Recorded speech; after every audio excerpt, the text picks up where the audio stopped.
Coffin Road proudly presents Between the Lights by E.F. Benson. Read by Ryan Marshall. The day had been one unceasing fall of snow. From sunrise until the gradual withdrawal of the vague white light outside indicated that the sun had set again. But as usual, at this hospitable and delightful house of Everard Chandler, where I often spent Christmas, and was spending it now, there had been no lack of entertainment, and the hours had passed with a rapidity that had surprised us. A short billiard tournament had filled up the time between breakfast and lunch, with badminton and the morning papers for those who were temporarily not engaged, while afterwards, the interval till tea-time had been occupied by the majority of the party in a huge game of hide-and-seek all over the house, barring the billiard-room, which was sanctuary for any who desired peace. But few had done that. The enchantment of Christmas, I must suppose, had, like some spell, made children of us again, and it was with palsied terror and trembling misgivings that we had tiptoed up and down the dim passages, from any corner of which some wild, screaming form might dart out on us. Then, wearied with exercise and emotion, we had assembled again for tea in the hall, a room of shadows and panels on which the light from the wide-open fireplace, where there burned a divine mixture of peat and logs, flickered and grew bright again on the walls. Then, as was proper, ghost stories, for the narration of which the electric light was put out, so that the listeners might conjecture anything they pleased to be lurking in the corners, succeeded, and we vied with each other in blood, bones, skeletons, armor, and shrieks. I had just given my contribution, and was reflecting with some complacency that probably the worst was now known, when Everard, who had not yet administered to the horror of his guests, spoke. He was sitting opposite me in the full blaze of the fire, looking, after the illness he had gone through during the autumn, still rather pale and delicate. All the same, he had been among the boldest and best in the exploration of dark places that afternoon, and the look on his face now rather startled me. "No, I don't mind that sort of thing," he said. "The paraphernalia of ghosts has become somehow rather hackneyed, and when I hear of screams and skeletons I feel I am on familiar ground, and can at least hide my head under the bedclothes." "Ah, but the bedclothes were twitched away by my skeleton," said I in self-defense. "I know, but I don't even mind that. Why, there are 7, 8 skeletons in this room now, covered with blood and skin and other horrors. No, the nightmares of one's childhood were the really frightening things, because they were vague. There was the true atmosphere of horror about them because one didn't know what one feared. Now, if one could recapture that—" Mrs. Chandler got quickly out of her seat. "Oh, Everard," she said, "surely you don't wish to recapture it again? I should have thought once was enough." This was enchanting. A chorus of invitation asked him to proceed. The real, true ghost story, first-hand, which was what seemed to be indicated, was too precious a thing to lose. Everard laughed. "No, dear, I don't want to recapture it again at all," he said to his wife. Then, to us, "But really the nightmare, perhaps, to which I was referring, is of the vaguest and most unsatisfactory kind. It has no apparatus about it at all. You will probably all say that it was nothing, and wonder why I was frightened. But I was. It frightened me out of my wits, and I only just saw something, without being able to swear what it was, and heard something which might have been a falling stone." "Anyhow, tell us about the falling stone," said I. There was a stir of movement about the circle round the fire, and the movement was not of purely physical order. It was as if, this is only what I personally felt, it was as if the childish gaiety of the hours we had passed that day was suddenly withdrawn. We had jested on certain subjects. We had played hide-and-seek with all the power of earnestness that was in us. But now, so it seemed to me, there was going to be real hide-and-seek. Real terrors were going to lurk in dark corners. Or if not real terrors, terrors so convincing as to assume the garb of reality were going to pounce on us. and Mrs. Chandler's exclamation as she sat down again, "Oh, Everard, won't it excite you?" tended in any case to excite us. The room still remained in dubious darkness, except for the sudden lights disclosed on the walls by the leaping flames on the hearth, and there was wide field for conjecture as to what might lurk in the dim corners. Everard, moreover, who had been sitting in bright light before, was banished by the extinction of some flaming log into the shadows. A voice alone spoke to us as he sat back in his low chair, a voice rather slow but very distinct. "Last year," he said, "on the 24th of December, we were down here, as usual, Amy and I, for Christmas. Several of you who are here now were here then, 3 or 4 of you at least. I was one of these, but like the others kept silence, for the identification, so it seemed to me, was not asked for, and he went on again without a pause. Those of you who were here then," he said, "and are here now, will remember how very warm it was this day year. You will remember, too, that we played croquet that day on the lawn. It was, perhaps, a little cold for croquet, and we played it rather in order to be able to say, with sound evidence to back the statement, that we had done so." Then he turned and addressed the whole little circle. "We played ties of half games," he said, "just as we have played billiards today, and it was certainly as warm on the lawn then as it was in the billiard room this morning, directly after breakfast, while today I should not wonder if there was 3 feet of snow outside. More, probably. Listen." A sudden draught fluted in the chimney, and the fire flared up as the current of air caught it. The wind also drove the snow against the windows, and as he said "listen," we heard a soft scurry of the falling flakes against the panes, like the soft tread of many little people who stepped lightly, but with the persistence of multitudes who were flocking to some rendezvous. Hundreds of little feet seemed to be gathering outside. Only the glass kept them out.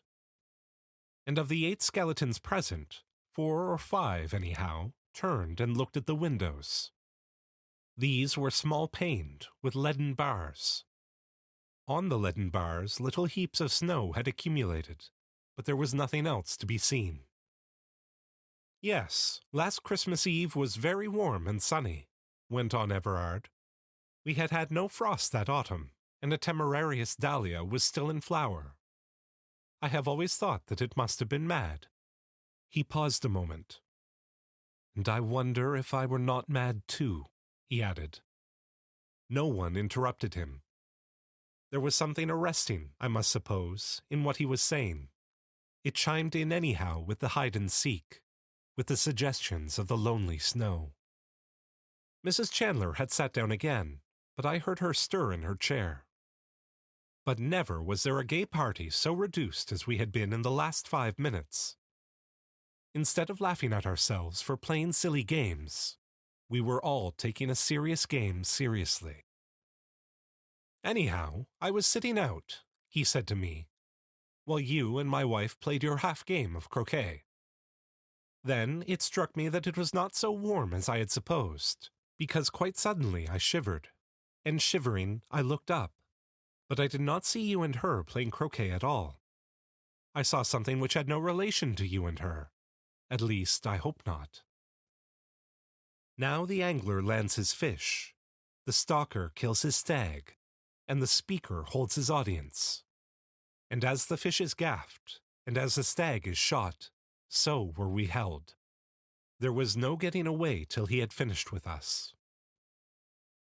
"You all know the croquet lawn," he said, "and how it is bounded all round by a flower border with a brick wall behind it, through which, you will remember, there is only one gate.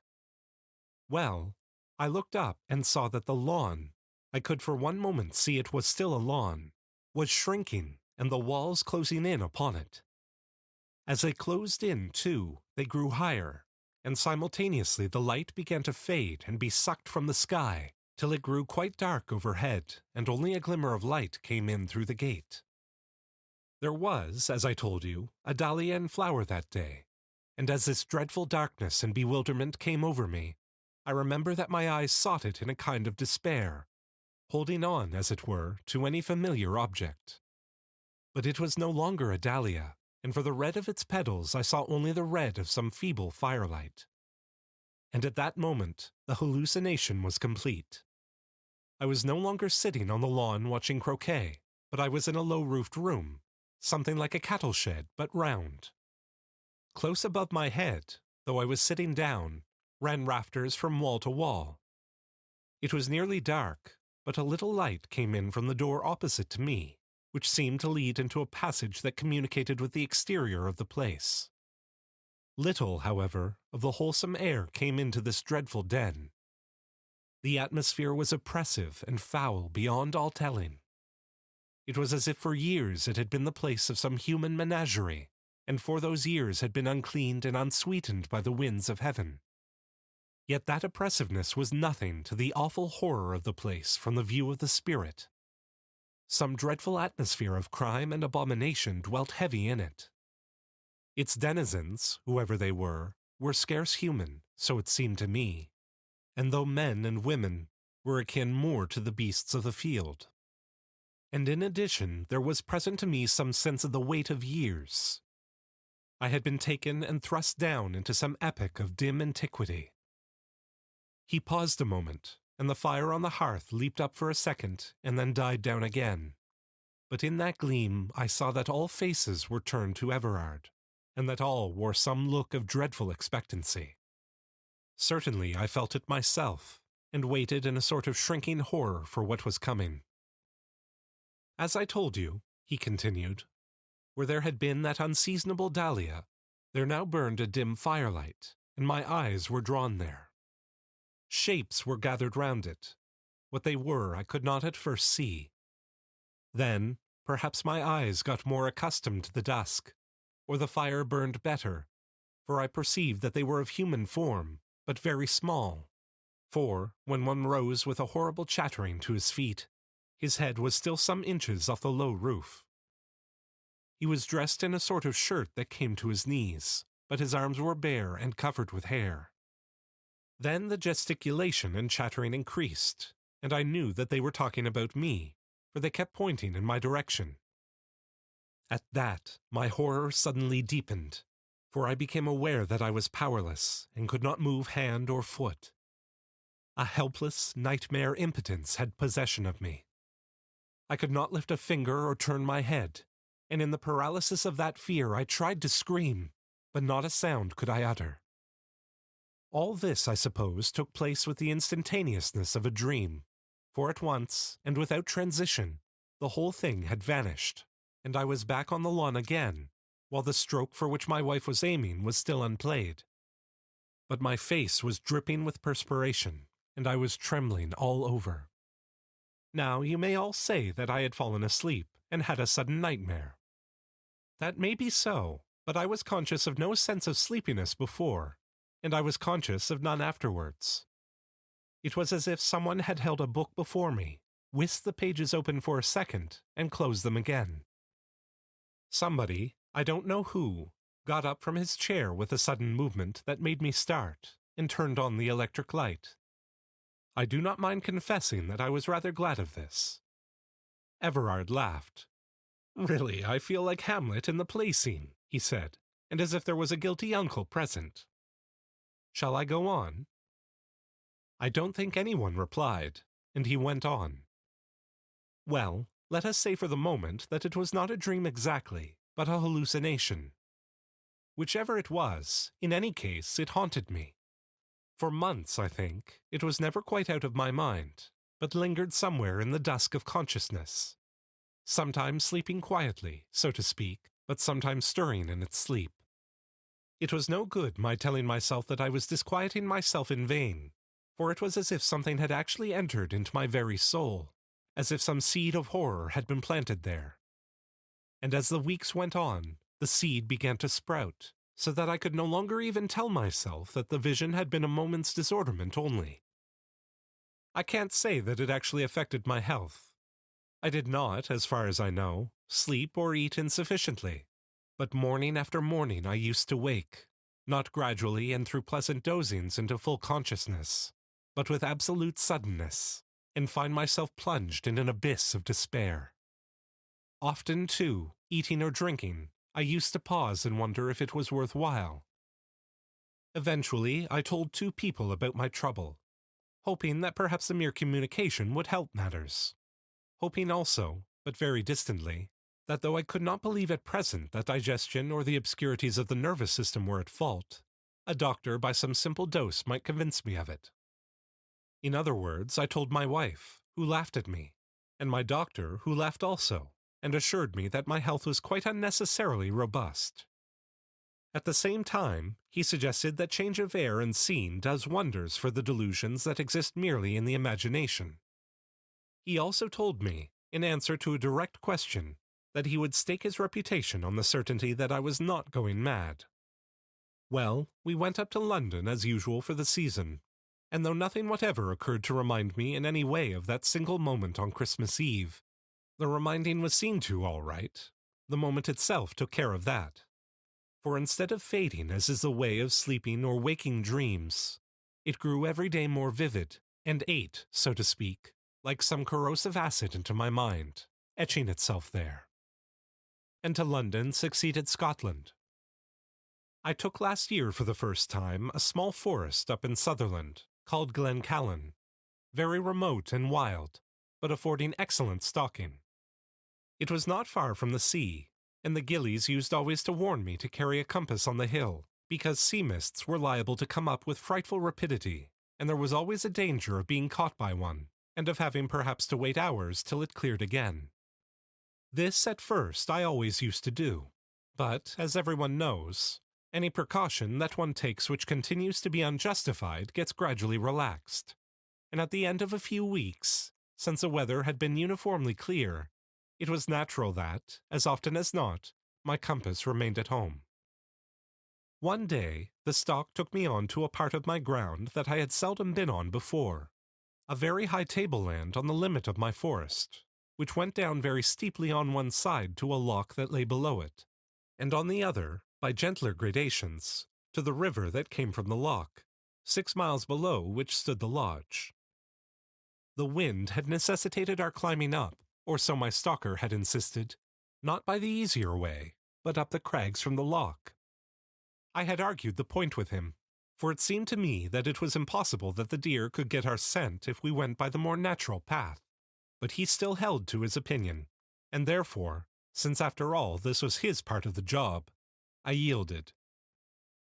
A dreadful climb we had of it, over big boulders with deep holes in between, masked by clumps of heather, so that a wary eye and a prodding stick were necessary for each step if one wished to avoid broken bones. Adders also literally swarmed in the heather. We must have seen a dozen at least on our way up, and adders are a beast for which I have no manner of use. But a couple of hours saw us to the top, only to find that the stalker had been utterly at fault, and that the deer must quite infallibly have got wind of us, if they had remained in the place where we last saw them. That, when we could spy the ground again, we saw had happened. In any case, they had gone. The man insisted the wind had changed, a palpably stupid excuse, and I wondered at that moment what other reason he had, for reason I felt sure there must be, for not wishing to take what would clearly now have been a better route. But this piece of bad management did not spoil our luck, for within an hour we had spied more deer, and about 2 o'clock I got a shot, killing a heavy stag. Then, sitting on the heather, I ate lunch and enjoyed a well-earned bask and smoke in the sun. The pony, meantime, had been saddled with the stag and was plodding homewards. The morning had been extraordinarily warm, with a little wind blowing off the sea, which lay a few miles off sparkling beneath a blue haze, and all morning, in spite of our abominable climb, I had had an extreme sense of peace. So much so that several times I had probed my mind, so to speak, to find if the horror still lingered there, but I could scarcely get any response from it. Never since Christmas had I been so free of fear, and it was with a great sense of repose, both physical and spiritual, that I lay looking up into the blue sky, watching my smoke whorls curl slowly away into nothingness. But I was not allowed to take my ease long, for Sandy came and begged that I would move. The weather had changed, he said. The wind had shifted again. And he wanted me to be off this high ground and on the path again as soon as possible, because it looked to him as if a sea mist would presently come up.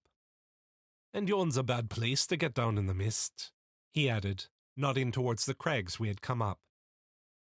I looked at the man in amazement, for to our right lay a gentle slope down onto the river, and there was now no possible reason for again tackling those hideous rocks up which we had climbed this morning. More than ever, I was sure he had some secret reason for not wishing to go the obvious way.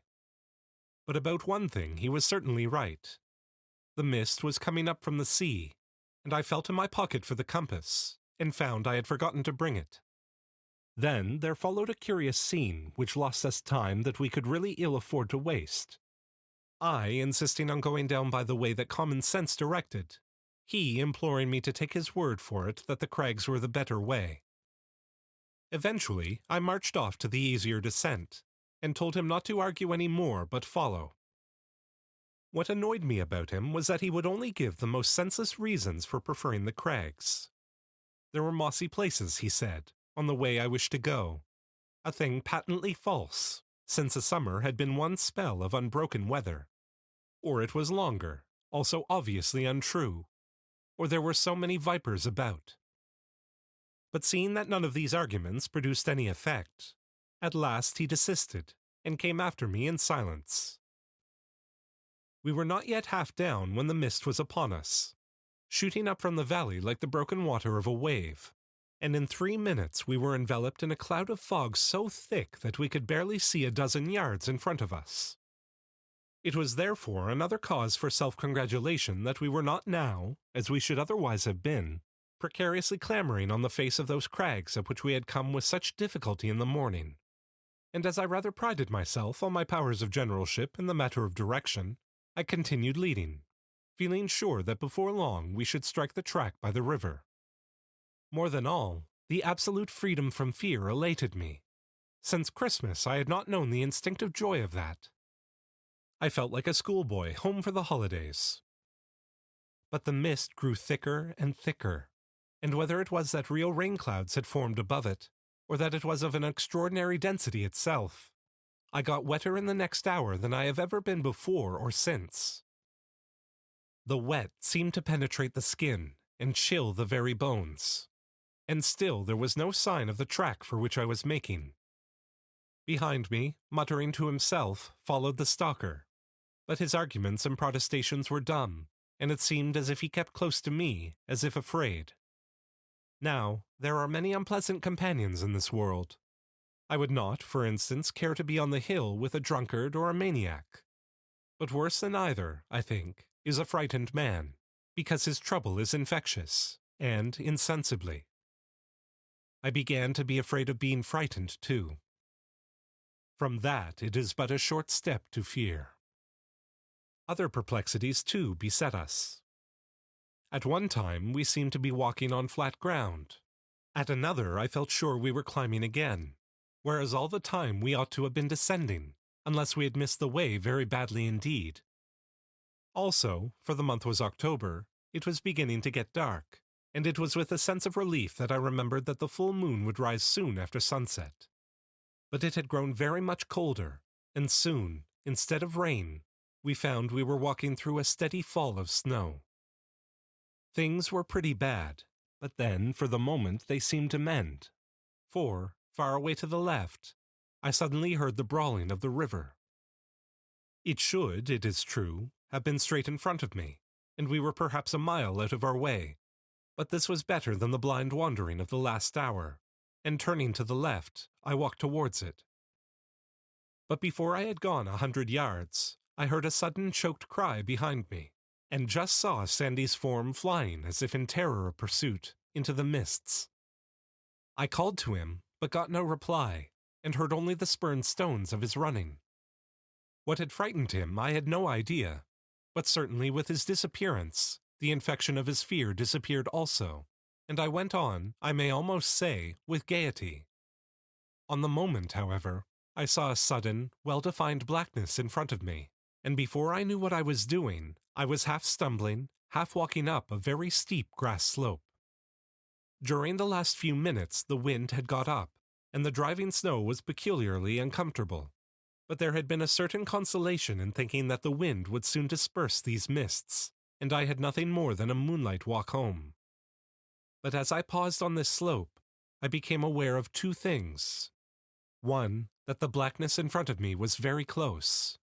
The other, that, whatever it was, it sheltered me from the snow. So I climbed on a dozen yards into its friendly shelter, for it seemed to me to be friendly. A wall some 12 feet high crowned the slope, and exactly where I struck it there was a hole in it, or door rather, through which a little light appeared. Wondering at this, I pushed on, bending down, for the passage was very low, and in a dozen yards came out on the other side. Just as I did this, the sky suddenly grew lighter, the wind, I suppose, having dispersed the mists, and the moon, though not yet visible through the flying skirts of cloud, made sufficient illumination. I was in a circular enclosure, and above me there projected from the walls some 4 feet from the ground broken stones which must have been intended to support a floor. Then, simultaneously, two things occurred. The whole of my 9 months' terror came back to me, for I saw that the vision in the garden was fulfilled, and at that same moment I saw stealing towards me a little figure as of a man, but only about 3'6" in height. That my eyes told me. My ears told me that he stumbled on a stone. My nostrils told me that the air I breathed was of an overpowering foulness, and my soul told me that it was sick unto death. I think I tried to scream, but could not. I know I tried to move and could not. And it crept closer. Then, I suppose the terror which held me spellbound so spurred me that I must move, for next moment I heard a cry break from my lips, and was stumbling through the passage. I made one leap of it down the grass slope, and ran as I hoped never to have to run again. What direction I took I did not pause to consider, so long as I put distance between me and that place. Luck, however, favored me, and before long I struck the track by the river, and an hour afterwards reached the lodge. Next day I developed a chill, and as you know, pneumonia laid me on my back for 6 weeks. Well, that is my story, and there are many explanations. You may say that I fell asleep on the lawn, and was reminded of that by finding myself, under discouraging circumstances, in an old Pict's castle, where a sheep or a goat that, like myself, had taken shelter from the storm, was moving about. Yes, there are hundreds of ways in which you may explain it, but the coincidence was an odd one, and those who believe in second sight might find an instance of their hobby in it. "And that is all?" I asked. Yes, it was nearly too much for me. I think the dressing bell has sounded.